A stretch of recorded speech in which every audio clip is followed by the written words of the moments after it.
Hello అండి, welcome to my channel. ఇవాళ special curry చేశానండి. అదేనండి పండుగప్ప కర్రీ. ఇదైతే చాలా టేస్టీగా ఉంటుందండి. దీన్ని కొంతమంది పులుసు పెడతారు, ఇగురు పెడతారు. నేనైతే ఇగురు చేశానండి.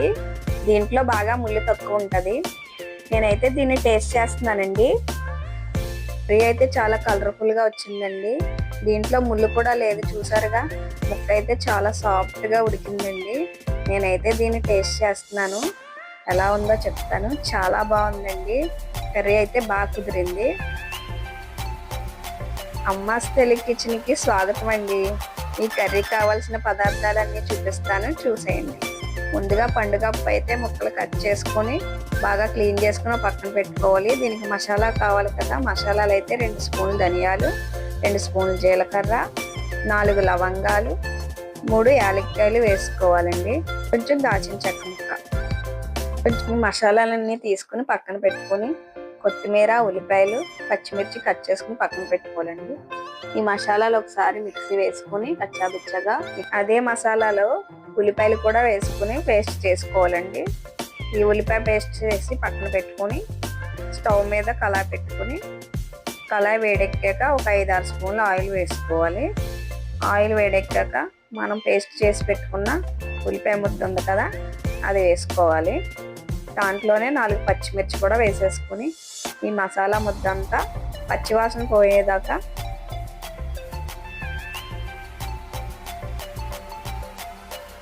ఈ ఉల్లిపాయ పేస్ట్లోనే 1 స్పూన్ పసుపు వేసుకుని ఈ మసాలా ముద్ద ఉల్లిపాయలు పట్టేలాగా దోరగా వేగించుకుందామండి. ఇది ఒక 2 నిమిషాలు బాగా దోరగా వేగాక దీంట్లో ఒక 5 స్పూన్ల సాల్ట్, ఒక 5 స్పూన్ల కారం వేసుకోవాలి.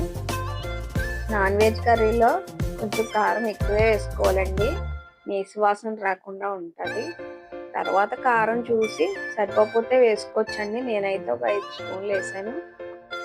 సాల్ట్, కారం అన్నీ బాగా పట్టేలాగా కలుపుకొని దీంట్లోనే మనం క్లీన్ చేసి పెట్టుకున్న చాప ముక్కలు ఉన్నాయి కదండి, అవి ఒకటి కింద వేసుకోవాలి. ఇవి వేసాక మట్టికి గరిటెట్టి తిప్పకూడదండి. గరిటెట్టి తిప్పితే విడిపోతాయి. చూసారు కదండి చేప ఎంత ఫ్రెష్గా ఉందో.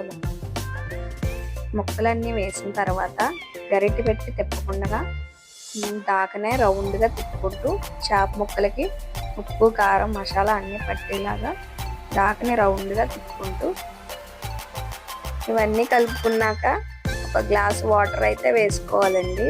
గ్లాస్ వాటర్ వేసాక ఒక 2 నిమిషాలు దీన్ని మూత పెట్టుకున్నాం.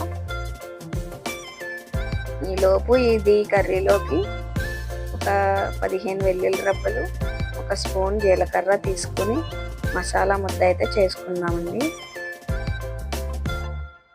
ఇలా రోటిలో దంచిన మసాలా అయితే కర్రీ చాలా బాగుంటుందండి. ఈ మసాలా కూడా వేసేసుకున్నాం. మసాలా వేసుకుని ఒక 5 నిమిషాలు మూత పెట్టుకుని ఉడికించుకోవాలి.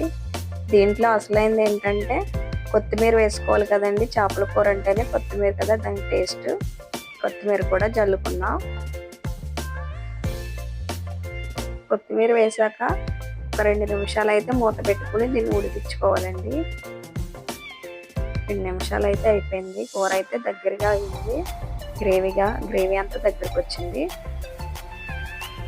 స్టవ్ అయితే ఆఫ్ చేసుకుని ఒక 10 నిమిషాలు మూత పెట్టుకుని ఈ గ్రేవీ అంతా ఇంకా దగ్గరకు వచ్చేదాకా మూత పెట్టుకున్నాం. కర్రీ అయితే రెడీ అయింది. నేను చేసిన విధానం కనుక మీకు నచ్చినట్లయితే లైక్ చేయండి, షేర్ చేయండి, సబ్స్క్రైబ్ చేసుకోండి.